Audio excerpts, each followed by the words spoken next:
السلام علیکم ویور، solar technician پی کے زین بلوچ آپ کی خدمت میں ایک نئے ولاگ کے ساتھ حاضر ہے جناب۔ آج میں آپ لوگوں کو یہ کھمبے کے ساتھ کھڑے ہو کے بتانے کا میرا مقصد یہ ہے آپ لوگوں کو صحیح سے گائیڈ کروں کہ یہ جو 200 میٹر یونٹس کراس کر رہے ہیں ان کا کیا حل ہے۔ ان کا حل میرے پاس ایک ہے۔ دوسرا یہ ہے کہ آج کل جو بل اس ماہ کے آپ لوگوں کو وابڈا کی طرف آ رہے ہیں، وہ آپ جب ریڈنگ دیکھیں گے تو اس کا میں آپ کو ایک چیز بتاؤں گا جو آپ نے ابھی تک آپ لوگوں کے سامنے یا آپ لوگوں نے سمجھی نہیں ہوگی، جو مجھے لگتا ہے کہ یہ جو ہے نا کچھ اسکیم ہے کسی طرح کا۔ وہ یہ ہے کہ آپ دیکھیے کہ جو ریڈنگ ہے، جو پکچر آتی ہے، جو میٹر کی یہ پکچر لا کے آتی ہے، یہ والی پکچر کے اوپر آپ دیکھیں پڑھیں تو اس کے اوپر لکھا ہوا ہے پرو ریٹا بیسڈ کنزپشن والا ایک نوٹ لکھا ہوا ہے، اور آپ کو جتنا آپ کا جو میٹر ہے اس کے یونٹ کے حساب سے جو یونٹ چلے ہوئے ہیں اس سے 10 12 20 15 یونٹ کم آپ کو میٹر کی ریڈنگ بل کے اوپر شو ہوگی۔ تو وہ جو شو آپ کو 10 12 15 یونٹ کا ریلیف دیا گیا ہے، یہ کیوں دیا گیا ہے اس کو سمجھانے کے لیے آج ہم ادھر حاضر ہوئے ہیں، تاکہ آپ لوگوں کا جو مسئلہ ہے یا آپ لوگ کیا احتیاطی تدابیر ہے اس کے لیے، آپ لوگوں کو اب اس کا کیا کرنا چاہیے، تو میں حاضر ہوا ہوں۔ انشاءاللہ یہ سارا میں ابھی ڈسکس آپ لوگوں کے سامنے کر رہا ہوں۔ وہ یہ ہے کہ یہ جو 11 یونٹ یا 15 یونٹ ہے، میکسیمم تقریباً 11 یونٹ کا ریلیف عوام کو دیا ہے، اور اوپر یہ نوٹ لکھا ہوا ہے، یہ میٹر کی پکچر کے اوپر آپ دیکھیں، بل اٹھائیں ابھی تو یہاں پہ پرو ریٹا بیسڈ کنزپشن کا ایک نوٹ لکھا ہوا آیا ہوا ہے۔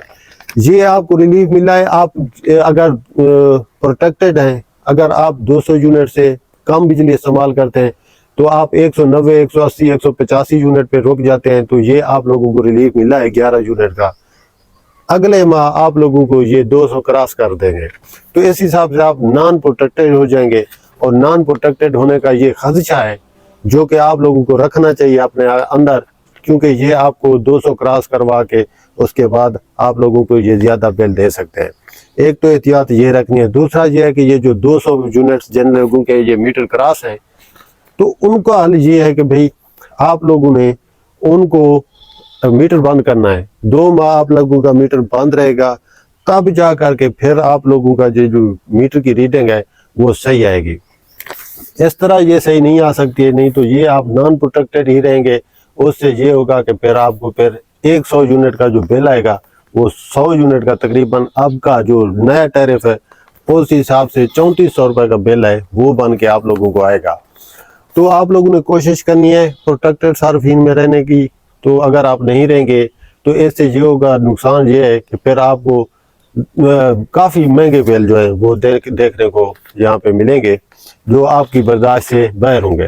تو لہٰذا کوشش کیجئے کہ آپ پروٹیکٹڈ صارفین میں رہیں، اور وہاں پہ آپ لوگوں کو جو آپ کو بل ملے گا وہ بہترین قسم کا بل ہوگا۔ اور اس میں یہ ہوتا ہے کہ پھر اگر آپ کا 200 یونٹ بھی استعمال ہو جائے تو اس کا جو بل آتا ہے وہ 2000 1900 1800 اتنے تک آتا ہے۔ اگر کوشش کریں آپ کے پاس زیادہ میٹر ہے تو ایک میٹر جو نان پروٹیکٹڈ ہے اس کو بند رکھیں، 2 ماہ کے بعد اسے آپ چلائیں گے تو وہ 2 ماہ کے بعد اس کا جو بل ہے وہ پھر آپ کو پروٹیکٹڈ والا لا کے آئے گا۔ تو یہ آج گزارش تھی ہماری، ہم نے کہا ہے آپ لوگوں کو بتا دیں کہ بھئی اس طرح کا جو بجلی کے بل ہیں اور نئے ٹیرف ہیں جو 2025 کے ہیں وہ یوں اللہ کے آ رہے ہیں، آپ ان سے بچیے اور صحیح سے بجلی استعمال کریے۔ تو انشاءاللہ ملتے ہیں پھر نیکسٹ اپڈیٹ کے ساتھ۔ جیسے یہ بجٹ پاس ہوگا، نیا ریٹ بنے گے تو وہ ہم آپ کو دوبارہ بتائیں گے۔ ابھی ہمیں اجازت دیجیے، اللہ حافظ۔